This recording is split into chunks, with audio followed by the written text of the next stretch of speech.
அடிப்படைவாத இஸ்லாமிய கோட்பாடுகளும் அதன் விளைவுகளும். நினைவிழந்து போனவர்களுக்கு நினைவூட்டவும், தெளிவற்றவர்களுக்கு தெளிவூட்டவும், தேவையானவர்களுக்கு வலுவூட்டவும், காலத்தின் தேவை கருதி மீண்டும் மக்கள் பார்வைக்காக ஸ்ரீலங்கா வராம அப்படி இங்கிருந்து போமா இல்லையாண்டு கடுமையான குழப்பத்தை காண என்றால் இப்போ ஸ்ரீலங்கா வரதே பிரச்சனை ஒன்றுமில்லான ஃபேமிலி பிரச்சனை கடுமையான பிரச்சனை கிடக்கான ரெண்டு பக்கம் தலைக்கு தான் ஏன் வாழ்க்கையில பெரியான புல மாதிரி போய் அது ரெண்டு பக்கம் கடுமையான பிரச்சனை கல்யாணம் முடிக்கிறேன்னு சொல்லி பாலியல் துஷ்பிரயோகம் செஞ்சு நம்ப வச்சு என்ன சீரழிச்சு போட்டு போன முதல் வைஃப் வந்து முஸ்கியா விபச்சாரம் அவருடைய டிரைவர்மாரோட செய்ததுனால பிரிஞ்சிட்டாங்க. பிரிஞ்சு 1.5 வருஷம் அப்படின்னு சொல்லி எங்கள்கிட்ட திருமணம் கட்டு வந்தாங்க. சத்தியமா நான் அந்த ப்ராப்பரான மைண்ட் செட்ல இல்ல. அவர் ஏமாத்தினதால மிச்சம் கஷ்டப்பட்டுட்டேன். அவரை பழைய வைஃப் கூட சொல்றாரு, இவங்களும் மாத்தும் இவரோட ஃப்ரெண்ட்ஸ் எல்லாரும் இது மாதிரி வளமையாவே கல்யாணம் முடிச்சு கொடுக்குற. அசாத் மௌலானா மூத்த மனைவியின் ஒப்புதல் இன்றி தனது ஆசை நாயகியை அடைவதற்காக நடாத்திய ஓரங்க திருமண நாடகம். பிரச்சனை அதால எனக்கு இப்ப என்ன செஞ்சுக்கிறேன்னு தெரியாம இருக்கானே. யோசிக்க நான் இப்ப ஒன்றுமே வேணான்னு போய் எங்களாலும் ஒரு கொஞ்ச நாளைக்கு ஒதுங்கி போவோம்னு யோசிக்கிறேன். அவர் பாரதும் விளங்காது, போறதும் விளங்காது. நான் எங்களை கொண்டு வச்சு இந்த வீடும் கூட மறைவான ஒரு ஏரியா. ஹானஸ்டா சொல்றேன், நான் கடுமையான குழப்பத்திரி பிரச்சனை இருக்கிறேன். நினைக்கி விசாலம் வந்துட்டேன் நினைக்கி. ஆனா போங்க அசம்பிள் பண்ணி கேட்டவும் கடுமையான டேஞ்சரான இடம் பண்ண ஒன்று வந்து அந்த கொங்க குடியரசுன்றது கடுமையான பிரச்சனைக்குள்ளே அதெல்லாம் நடந்து கொண்டிருக்காங்க. அடுத்தது அந்த மாலின்றது அங்கும் கட்டும் ப்ராப்ளம் நடந்து கொண்டிருக்கு. என்ன செய்யறது நீ கொஞ்சம் வழி தெரியாம கட்டி காட்டு கூட்டது மோசமான நான் நினைக்கிறான். சுயான பிரச்சனை தெரியல வட்டி ஜாகிரதை நான் பிள்ளைகள விஷயத்துல முடிஞ்ச ஆசாத்துல கொஞ்சம் இப்ப சார் அண்ணனுக்கு கதை கேளுமெண்டா உங்களோட ஹெல்ப் என்றுமே இல்லை. அவர் என்ன இனிமேல் மீட் பண்ண வர மாட்டார், வராட்டியும் பிரச்சனை இல்லை. இந்த பிள்ளைகள விஷயத்துல எழுமெண்டா சாப்பாடுகளுக்கோ அதோட படிப்புக்கோ என்ன சரி கொடுக்கலும் வேண்டி விரும்புறாருண்டா கொஞ்சம் அவர்கிட்ட ஹெல்ப் பண்ண சொல்லுங்க. மற்றபடியே நான் இனி ஆசாத்துல இது டிஸ்டர்ப் பண்ண மாட்டேன். I'm Shifa. I wanted to speak to you, but it's okay. But the thing is, at the moment, I know my mother is not letting me know it, but I know she's not financially the money in her bank. Or I don't think she has much. I think she's planning on stopping my brother in my school because it's, of course, my father was the one paying it. Now he has run away. கல்யாணம் பேசுறேன் எல்லாரும் நம்ப வச்சு என்ன சீரழிச்சு போட்டு போன துஷ்பிரயோகம் பண்ணி சீரழிச்சுட்டு போனவருக்கு கட்டாயம் அவருக்கு மட்டும் இல்ல அவருக்கு இது கூட இருந்த எல்லாருக்குமே கட்டாயம் இதுக்கு தண்டனை கிடைக்கணும். இதுதான் நான் எதிர்பார்க்கிறேன். அசாத் மௌலானா நாட்டை விட்டு தப்பியோடிய உண்மையின் பின்னணி என்ன? இலங்கை நாட்டை விட்டு தப்பி ஓடும் அளவிற்கு நாட்டிற்குள் இவருக்கு ஏற்பட்ட நெருக்கடி நிலைதான் என்ன? இலங்கை நாட்டில் இவர் புரிந்த குற்றத்திற்காக காத்திருக்கும் தண்டனைதான் என்ன? ஈஸ்டர் குண்டு தாக்குதல் தொடர்பில் ஜனாதிபதி சேலனிக்கு சாட்சியம் அளிக்க சென்ற ராஜாங்க அமைச்சர் சந்திரகாந்தனுக்கு ஆசாத் மௌலானா வழங்கிய முக்கிய தகவல் தான் என்ன? நாடகத்தின் பின்னணியில் ஒளிந்து கொண்டு தமக்கு வெள்ளையடிக்க காத்திருக்கும் முக்கிய அரசியல்வாதி தொடர்பில் ஆசாத் மௌலானா வெளியிட்ட தகவல் தான் என்ன? 10 வருஷம், அதாவது 2008ஆம் ஆண்டிலிருந்து மஹிந்த கவர்மெண்ட் முடியும் வரைக்கும் 2015 வரைக்கும், அதுக்கு பிறகு மக்கிய கவர்மெண்ட்லையும் இந்த கவர்மெண்ட்னா மைத்திர காலத்திலையும் இந்த பிஸ்னஸ்ல ஏகோப உரிமை ஃபுல்லாக செஞ்சது இப்போதான் இம்தியாஸ் தான். அது காரணம் பிரசாத் பகுதீன் அந்த மினிஸ்ட்ரியை எடுத்ததுக்கு 2 பேர் காரணமான, அதாவது இண்டஸ்ட்ரியல் மினிஸ்ட்ரியை பிரசாத் பகுதீன் ஒவ்வொரு முறை கேட்டு வாங்கினதுக்கான 2 பேர். 2 சோசியல் பொம்மரிக்கான தானே சங்கர்லாவிலையும் கிங்ஸ்பேர்லையும் படித்தான். அவங்கள அப்பா இப்போ உள்ள ஜெயிலில் இருக்கார். அந்த கொப்பர் தொழிற்சாலை அவர் ஒரு காரணம், அவர் ஜெயிலில் இருக்கார். 2 மக்கள் சூசைடில் செத்தவர்கள் பிரிவினக்காரன். அவரை கம்பெனி தான் கொப்பரெல்லாம் முழுமையான கொப்பர் ஃபுல்லாக கொடுத்து அது அவர் காரணம். 2 இந்தியாஸ். இந்த 2 பேருக்கான அந்த மினிஸ்டர் தான் சொல்லப்படுது. அவங்க 2 பேரும் தான் ஏகபோக உரிமையாக இருந்தது. அதில் ஒரு ஆள் இப்போ ஜெயிலில் இருக்கார். இந்தியாஸ் நாட்டோட தான் போய்த்தார். அவங்க 2 பேரும் தான் அவர் 2 நல்ல ஃப்ரெண்டு தான். அவர் 2 பிஸ்னஸ் வைஸ் அவங்க 2 நல்ல ஃப்ரெண்ட். அவங்க அதில் அந்த 2 மகன்மாரும் சூசைட் பிடிச்சி செத்தவர்கள். அப்பா உள்ள ஜெயிலில் இருக்கார், இந்தியாஸ் இல்லை. அப்போ இவங்க 2 பேருக்கு வேண்டி தான் அவர் ரிஷாத் வந்து மினிஸ்டர் வச்சுக்கிருந்த 15 வருஷம் சொல்லப்படுது. இதே போன்று அசாத் மௌலானாவினால் தனது புகலிட கோரிக்கைக்காக முன்வைக்கப்பட்ட போலியான குற்றச்சாட்டுக்கள் தொடர்பில் அவிழ்க்கப்படவிருக்கும் மர்ம முடிச்சுக்கள். ஷஹராம் வந்துக்கிட்டு ஃபர்ஸ்ட் 2000 அதில் ஒரு சூசைட் பொம்மர் வந்துக்கிட்டு அந்த தெய்வாளில் படித்தான் அசாத்னு சொல்லி சூசைட் பொம்மோட அவன் போய் தொழுத இடம் வந்துக்கிட்டு அவன் டாக்கெட் வந்துக்கிட்டு வேற பள்ளிவாசல் தான். குண்டுவெடிப்பு நடக்குது. முதல் நாட்டோட போய்த்தார், இன்னும் நாட்டுக்கு வர வேலை. இது முழு நேர காணொலியாக உங்கள் பார்வைக்கு. யார் இந்த ஆசாத் மௌலானா? தமிழீழ கோரிக்கைக்காக பத்மநாபா தலைமையில் செயற்பட்ட ஈழ மக்கள் புரட்சிகர விடுதலை முன்னணி எனப்படும் EPRLF இயக்கத்தில் 1982 ஆண்டுகளில் போராளியாக இணைந்து பின் மூத்த போராளியாக வளர்ந்து பத்மநாபாவின் மேற்பாதுகாவலராக செயற்பட்டு 1990களில் இந்தியாவில் வைத்து விடுதலை புலிகள் அமைப்பினால் சுட்டுக் கொல்லப்பட்ட முகமது மிஹிலாரின் மகன்தான் இந்த கன்சீர் ஆசாத் மௌலானா. அப்போது சிறுவனாக இருந்து வறுமை நிலையிலும் பட்டப்படிப்பை நிறைவு செய்த ஆசாத் மௌலானாவின் குடும்ப பின்னணியை கருத்தில் கொண்டு EPDPயின் அம்பாறை மாவட்ட பாராளுமன்ற பிரதிநிதி சங்கர் தனக்கு உதவியாளராக ஆசாத் மௌலானாவை நியமனம் செய்திருந்தார். அதனைத் தொடர்ந்து EPDPயினால் நடத்தப்பட்ட தினமுரசு பத்திரிகையில் ஈழப்போர் தொடர்பிலும் அதனுடன் தொடர்புடைய வரலாறுகள் தொடர்பிலும் சகோதர படுகொலைகள் தொடர்பிலும் கதைகளை புனைந்து சித்தரித்து எழுதுவதில் வலு கட்டிக்காரராக ஆசாத் மௌலானா நீண்ட காலம் செயற்பட்டிருந்தார். அதன் காரணமாக 2004ஆம் ஆண்டு தொடங்கி பிற்பட்ட காலங்களில் வன்னி புலிகளுக்கும் கிழக்கு புலிகளுக்கும் இடையே நிலவிய போர்ச்சூழல் தொடர்பில் ரகசியமான முறையில் ஊடகங்களுக்கு தகவல்களை பரிமாற்றும் தகவல் பரிமாற்றுவராக கிழக்கு புலிகள் சார்பில் பிள்ளையான் எனப்படும் சந்திரகாந்தனால் ஆசாத் மௌலானா நியமனம் செய்யப்பட்டிருந்தார். காரணம், அவரது தந்தை விடுதலை புலிகள் அமைப்பினால் படுகொலை செய்யப்பட்டவர் என்பதனாலும் அவர் விடுதலை புலிகள் அமைப்பினால் பாதிக்கப்பட்டவர் என்பதனாலும் அவர் முஸ்லிம் இனத்தை சார்ந்திருப்பதனாலும் கொழும்பில் அப்போது அவர் தங்கியிருந்ததனாலும் யாருக்கும் சந்தேகம் எழாது என்ற காரணத்தினால் அவர் நியமனம் செய்யப்பட்டிருந்தார். அக்காலகட்டத்தில் ஆசாத் மௌலானா கிழக்கு புலிகளால் செயற்படுத்தப்பட்ட தமிழரை பத்திரிகையிலும் பல கட்டுரைகளை தொகுத்து வழங்கியிருந்தார். அப்போது ஆசாத் மௌலானா நிஸ்கியா எனப்படும் பெண்ணையும் திருமணம் செய்து கொள்கிறார். அதன் பின் தமிழ் மக்கள் விடுதலை புலிகள் அமைப்பானது 2008ஆம் ஆண்டு பதிவு செய்யப்பட்ட அரசியல் கட்சியாக ஜனநாயக ரீதியில் பரிணாமம் பெற்று 2008ஆம் ஆண்டு இடம்பெற்ற மாகாண சபை தேர்தலின் போது கிழக்கு மாகாணத்தில் கூட்டாட்சி மூலமாக ஆட்சியினை தம்பசப்படுத்தியிருந்தது. அதன்போது பல உயிர் அச்சுறுத்தல்கள் நிச்சயமற்ற தன்மைகளுக்கு மத்தியில் தமிழ் மக்கள் விடுதலை புலிகள் கட்சியின் தலைவர் பிள்ளையான் எனப்படும் சந்திரகாந்தன் கிழக்கின் முதலமைச்சராக பதவியேற்கிறார். அதனையொட்டி ஆசாத் மௌலானா இக்கட்டான சூழலிலும் தமிழ் மக்கள் விடுதலை புலிகளுடன் இணைந்து பயணித்தார் என்பதற்காக முதலமைச்சர் சந்திரகாந்தனின் இணைப்பு செயலாளர்களில் ஒருவராக நியமனம் செய்யப்பட்டிருந்தார். இதுவே ஆசாத் மௌலானாவின் ஆரம்பகால வரலாறும் தமிழ் மக்கள் விடுதலை புலிகளுடனான உறவுமாகும்.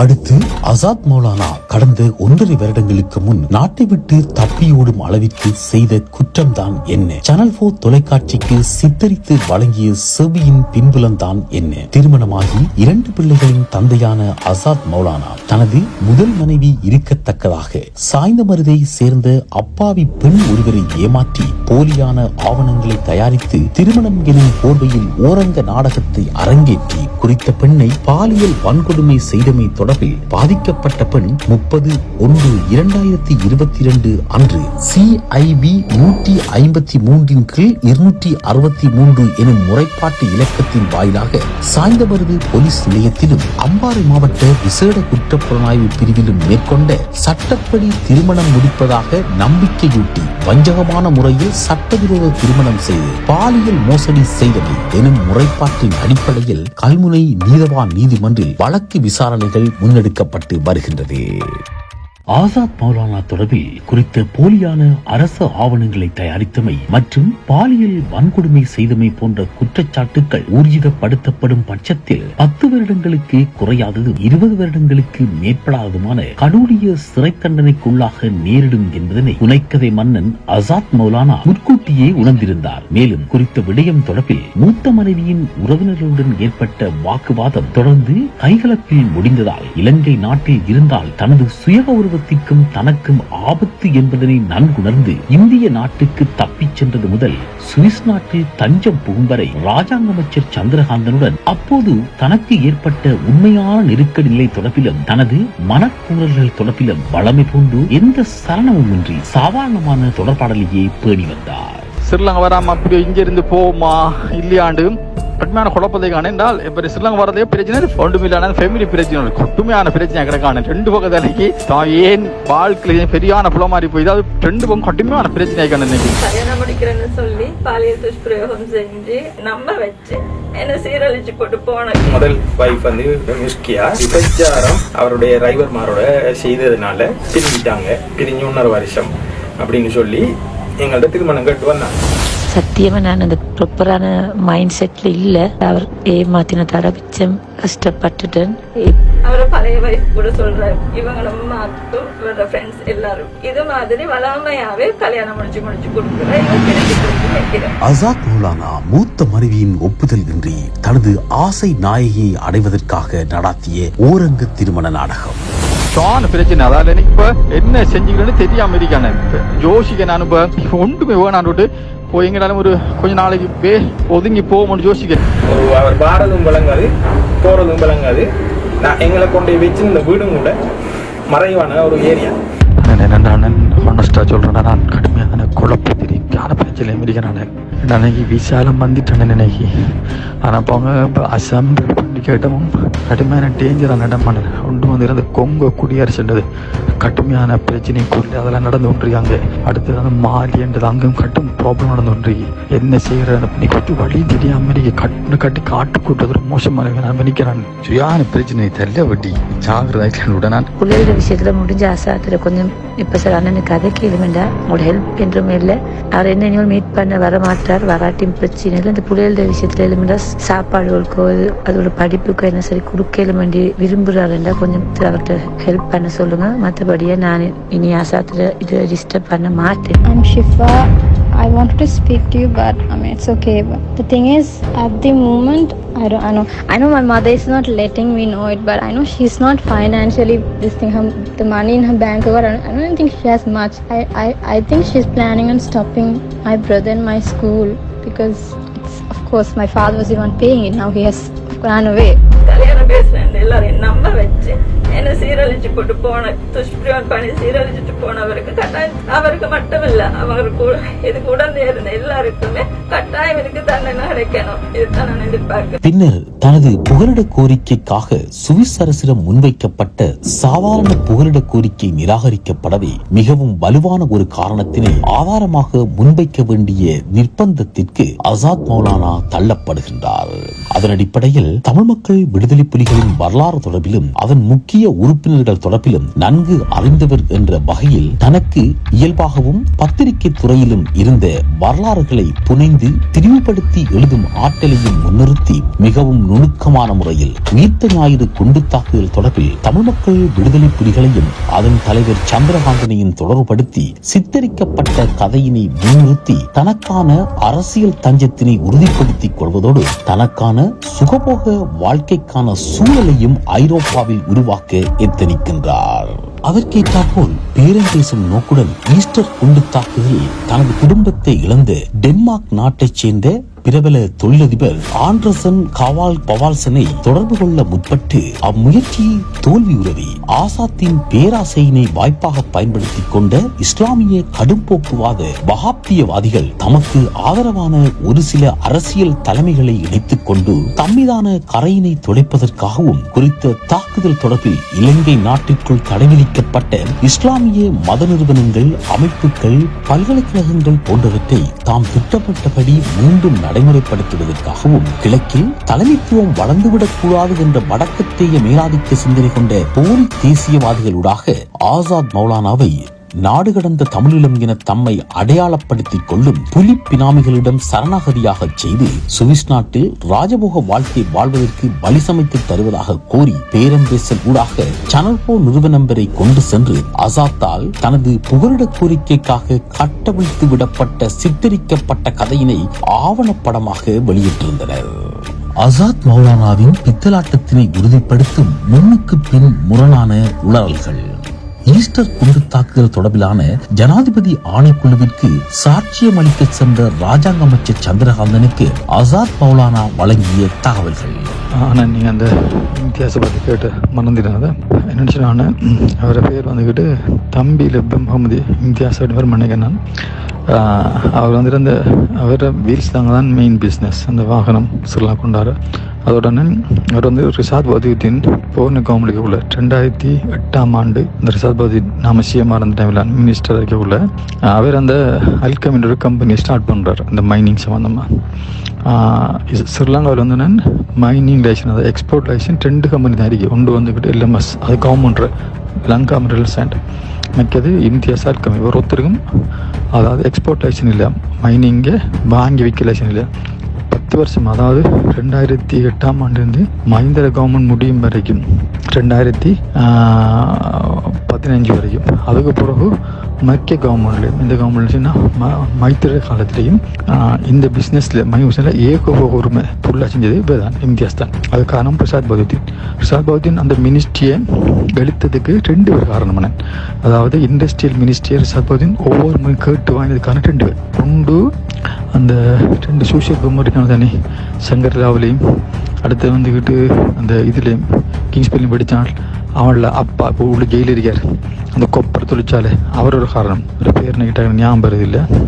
அவர் ஜெயிலில் இருக்கார். 2 மக்கள் சூசைடில் செத்தவன்கள் பிரிவனக்காரன். அவரை கம்பெனி தான் கொப்பரெல்லாம் முழுமையான கொப்பர் ஃபுல்லாக கொடுத்தார். அது அவர் காரணம். 2வது இம்தியாஸ். இந்த 2 பேருக்கான அந்த மினிஸ்டர் தான் சொல்லப்படுது. அவங்க 2 பேரும் தான் ஏகபோக உரிமையாக இருந்தது. அதில் ஒரு ஆள் இப்போ ஜெயிலில் இருக்கார். இம்தியாஸ் நாட்டோட தான் போய் போயிருக்கார். அவங்க 2 பேரும் தான். அவர் 2 நல்ல ஃப்ரெண்டு தான். அவர் 2 பிஸ்னஸ் வைஸ் அவங்க 2 நல்ல ஃப்ரெண்ட். அவங்க அதில் அந்த 2 மகன்மாரும் சூசைட் பிடிச்சி செத்தவன்கள். அப்பா உள்ள ஜெயிலில் இருக்கார், இம்தியாஸ் இல்லை. அப்போ இவங்க 2 பேருக்கு வேண்டி தான் வந்து ரிஷாத் வந்து மினிஸ்ட்ரி வச்சுக்கிருந்த 15 வருஷம்னு சொல்லப்படுது. அதில் இம்தியாஸ் வந்துக்கிட்டு எப்படின்னா, முதலாவது இம்தியாஸ் எங்கண்டா குற்றச்சாட்டு போட்டார். இவங்க வந்துக்கிட்டு ஷஹராம் வந்துக்கிட்டு ஃபஸ்ட்டாக 2008ஆம் ஆண்டு காலப்பையில் தான் முதல்ல ஜப்பானுக்கு போகணுன்னு சொல்லியும், ஜப்பானுக்கு போய் வந்தது போல தான் அவன் எக்ஸ்ட்ரீம் இந்த வஹாபிஷ கொள்கைக்கு போகணுன்னு சொல்லி ஜப்பானுக்கு அவன் முதல்ல இன்வைட் பண்ணது இவங்க தான். இவரும் பிரதரன் சேர்ந்து இன்வைட் பண்ணியார். அதை அவன் ஷஹரான் வைஃபை வந்துட்டு வந்து பார்க்கணும்னு சொல்லியிருக்கா. அதுக்கப்புறம் வந்தது போல தான் அவன் எக்ஸ்ட்ரீம் மாறினான்னு சொல்லி வஹாபிஷ கொள்கை கொண்டு வந்து சொல்லி. அடுத்த இவர் ஃபுல் வஹாபி. யார் இம்தியாஸ் எப்படின்னு சொன்னால், அவர் ஒரு பள்ளிவாசல் ஒன்று இருக்கான்னு எபனேசர் பிளேஸ் தெஹிவாலியில் பீச்சில். அந்த பள்ளிவாசலுக்குள்ள வஹாபிய பள்ளிவாசல். இப்போ அந்த பள்ளிவாசல் க்ளோஸ் பண்ணிக்காங்க. இப்போ அதில் வந்துட்டு ஜும்மா நடக்குது, இல்லை வந்து ஃபுல் வஹாபியாக நடக்குது. அதோட அதில் ஒரு சூசைட் பொம்மர் வந்துக்கிட்டு அந்த தெஹிவாலில் படித்தான் அசாத்னு சொல்லி. அவன் வந்து ரெகுலராக அங்கே தான் தொலை வாரவன். அடுத்து மட்டும் இல்லாமல் நோன்பு காலத்தில் 30 நாள் பள்ளியில் தங்கியிருந்தான். இல்லாமல் அந்த வாக்கு சொல்லப்பட்டிருக்கு. அடுத்தது அந்த அவன் வெடிக்கிறதுக்கு முதல்ல வந்துக்கிட்டு அவன் டாக்கெட் வந்துக்கிட்டு இது என்ன தாஜ் சமத்தோட ஹோட்டல். ஆனால் அங்கே வெடிக்கலவன் திரும்ப அங்கே வந்து இந்த பள்ளியில் தொழுது போட்டு தான் அவன் போய் கலட்டி வைக்கக்கூடாது. மிஸ் ஃபாரிங்க வெடிச்ச தெஹிவாலின்னு சொல்லப்படுது. அதில் ஒரு 4 வருஷத்தை. அப்போ அவன் அந்த வெடிக்கட்டில் அந்த பொம்மோட சூசைட் பொம்மோட அவன் போய் தொழுதோட வந்துக்கிட்டு வேற பள்ளிவாசல் தான். அதுக்கு வீடியோ ஆதாரம் எல்லாம் திறனில் போட்டவங்க. அது வந்துட்டு அந்த ரிப்போர்ட்டில் சொல்லப்பட்டிருக்கு. அப்படி நிறைய கனெக்ஷன் வந்து. அதோட முக்கியமாக என்ன சொன்னாங்கன்னா, $5 மில்லியன் உண்டு கட்டாரில் இருந்தும் சவுதியிலிருந்தும் இவரை அக்கௌண்ட்டுக்கு வந்தேன்னு சொல்லியும், அதுக்கான சரியான கணக்கு வழக்காடுலேருந்து அந்த ஃபாரின் இன்வால்வ்மெண்ட் சொல்லி சாப்டர் சொல்லப்பட்டது. அதில் வந்துக்கிட்டு இவரை பள்ளிவாசல் இவர் அந்த மொஸ்கு பேர் அர் ரஹ்மான் மஸ்ஜிதுர் ரஹ்மான் பள்ளிவாசல் எபனேசர் மொஸ்க் பள்ளிவாசல் அதில் அந்த பள்ளி இவர் தான் ஓனர். வேற பெண்ணோட உம்மா மகத்தாண்டி உம்மாக்காண்டி அந்த பள்ளிவாசல் காட்டணும். அது ஸ்ரீலங்காவுக்கு பெரிய பள்ளிவாசல் தான். அது கிட்டத்தட்ட ஒரு 7 மாடி அந்த பள்ளிவாசலான பெரிய பள்ளிவாசல் தான் ஸ்ரீலங்காவுக்கு. அப்போ அந்த பள்ளிவாசல் பேர் வந்துக்கிட்டு உம்மாட ஒர்க் பண்ண அந்த பள்ளிவாசல் நிரந்தர தலைவர் அவர் தான். நிரந்தரத்தை ஆள்கால் தலைவர். அடுத்தவர் மகன், அடுத்தவர் மருமகன், உறுப்பினர்கள் ஃபேமிலி பள்ளிவாசல். அப்போ அந்த பள்ளிவாசல் தான் இதுக்கெல்லாம் இடம் கொடுத்துன்னு சொல்லி. அதோட அந்த பள்ளிவாசலுக்கு யமன்ல இருந்து சவுதியிலிருந்து எல்லாம் நிறைய பேச்சாளர்கள் வந்து போயிருக்காங்க. ஒரு 2-3 இயர்ஸ் சொல்லி மாதிரி சொல்லப்படுது. அவங்க வந்து எல்லாம் வஹாபிஷ கொள்கை தான் போதிச்சவங்க அந்த பள்ளிவாசல்னு சொல்லி. அடுத்து இந்த ஃபண்ட் வந்துக்கிட்டு கொண்டு வரப்பட்ட இதுக்கான ஆதாரம் இல்லைன்னு சொல்லி. அதோட முக்கியமான விஷயம் என்னன்னா, வேற அந்த கொண்டு வரப்பு நடக்குது முதல் நாட்டோட போய்த்தார். இன்னும் நாட்டுக்கு வரவே இல்லை. வேற நிறைய சிஐடி தேடி போனது. அவர் ஆஃபீஸை சேஞ்ச் பண்ணினேன். அந்த பள்ளிவாசல் 2 மணி சேஞ்ச் பண்ணி பள்ளிவாசல் க்ளோஸ் பண்ணாங்க. இது வரைக்கும் அந்த பள்ளிவாசல் ஓப்பன் ஆகலை. ஏனென்றால் அந்த பள்ளிவாசலை க்ளோஸ் பண்ணி வச்சு. அப்படி இவர் இந்த நிறைய இதில் சம்மந்தப்பட்ட 2 பேர் நிறைய பேரை கல்பிட் பண்ணப்பட்டு. இப்போ அவர் நாட்டில் இல்லை. அவர் நாட்டோட அந்த குற்றத்துக்கு முதல் போனது இது வரைக்கும் வரல.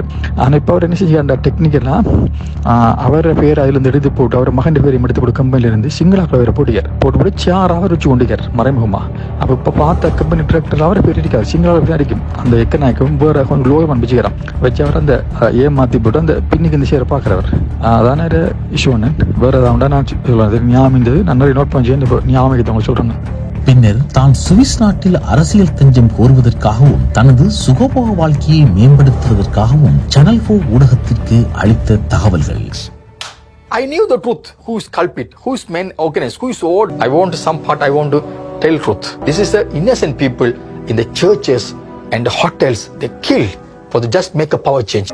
Pillan told me, you organize a meeting between Suresh Saleh and these people. Then I talked to Pillan.